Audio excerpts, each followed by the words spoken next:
Well, I'm Adam. Nice to meet you. I'm Barrett. Barrett. Okay, tell me about your podcast. Well, my podcast is a MediaBossPodcast, where I focus on people who do multiple things in media, like yourself.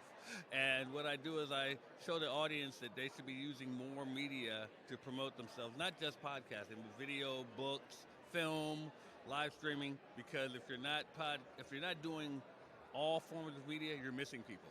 Yeah, so it sounds like, and correct me if I'm wrong, but are you a coach as well? Do you have like consulting services on that? Yeah, yes, I consult people, and I have a service where we actually will do this for them. We'll put all those things in place for them. Okay, and are you using your podcast then to kind of monetize what you're doing with your consulting and coaching?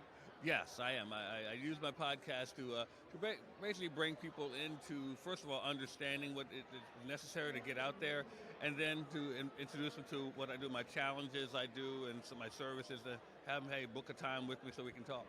Awesome. Now, in terms of growing your podcast, how long have you been doing it? I've been doing it. This is just my second season, so I'm just getting going with it. Okay, what does your podcast look like in terms of how it's been growing, the type of engagement you've been getting? The last few months has been pretty good. It's grown, few thousand over the last couple of months. So it's growing, but I could always use more. Yeah, absolutely. I mean, I guess what would be some of the low points and maybe some of the high points in your journey as a podcaster so far? I say some of the low points have been just trying to figure out, how to get more people to pay attention. The high point, I would say, is meeting some people who help me with that, and that can show me some things that can help me grow. That's, because I'm also a podcast host, and one of the things I've really, really enjoyed. By the way, here, let's move back a little bit so we can get you on camera better. Over here this way. I don't want to mess up here. There we go. I don't want to mess them up by seeing this space made for podcast. Anyway, so, for me, in terms of, growing my podcast, it's been, something I kind of struggled with at first was just, trying to figure out the tools and so on and so forth. There was some burnout. A lot of people kind of experience that as a podcaster. Is that something, that you've experienced at all?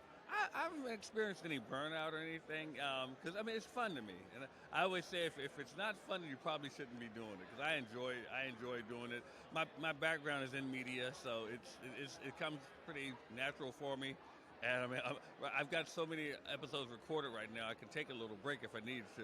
Yeah. So what have you been using to kind of manage and keep track with everything you got going on in terms of like producing an episode? Like, how do you keep track of all the tasks and everything you got to do to make that happen? I actually have a good team helping me.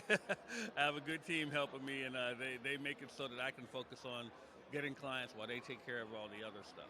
Yeah, and that's the important part. I hear from a lot of people that, and it makes sense because, when you start investing in, hiring people and different tools, there's some cost involved in that, but really, in terms of a podcaster that's focused on growing their podcast, monetizing, building a business around it, really getting out of like trying to do everything by yourself, not doing some of the things that offer low value like editing and so on and so forth. So, what do you think about this assertion that I have here that you have to be rich to make it in podcasting?